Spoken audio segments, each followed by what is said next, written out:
Baylor coach Art Briles opened the press conference on day 2. He was laughing, he was charming, he even dropped Drake lyrics today. But when it comes to football, he's serious. Last year, after his team got left out, he expects things to be different this year. He said, put it in ink. If his team wins 12 games, they better be in that Final Four of college football playoffs. Certainly excited and proud to be here. I mean, in our profession, if you can show up again another year, it's always a great year. So I'm happy to be back, happy to represent Baylor in the Big 12.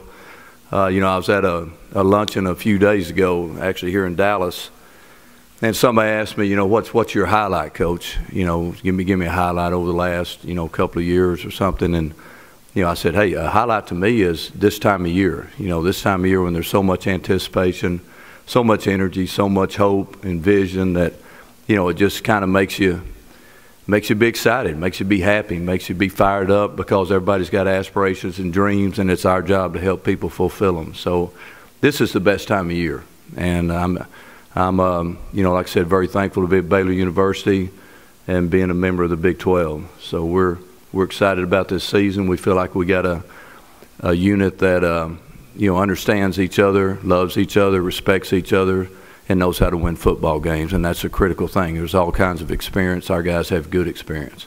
They have winning experience. They have championship experience, and you know, that's a big feather in Baylor's cap in our locker room, because that's what runs your football team, is your locker room. And we got good guys in there that are great leaders, and there's 4 of them here today that represent us in a great fashion. So I'm very proud of them. A lot's been made about the change at quarterback. I wonder how you would compare Seth maybe to where Bryce was at the same point in their careers.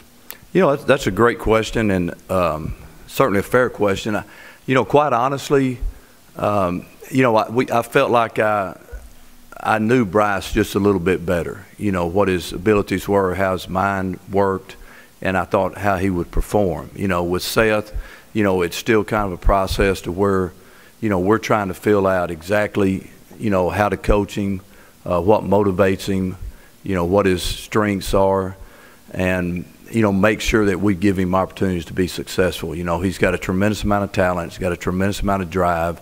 You know, he's a local kid from Garland High School, and, you know, he's a guy that I really respect his work ethic, his attitude, and his take on how he needs to perform.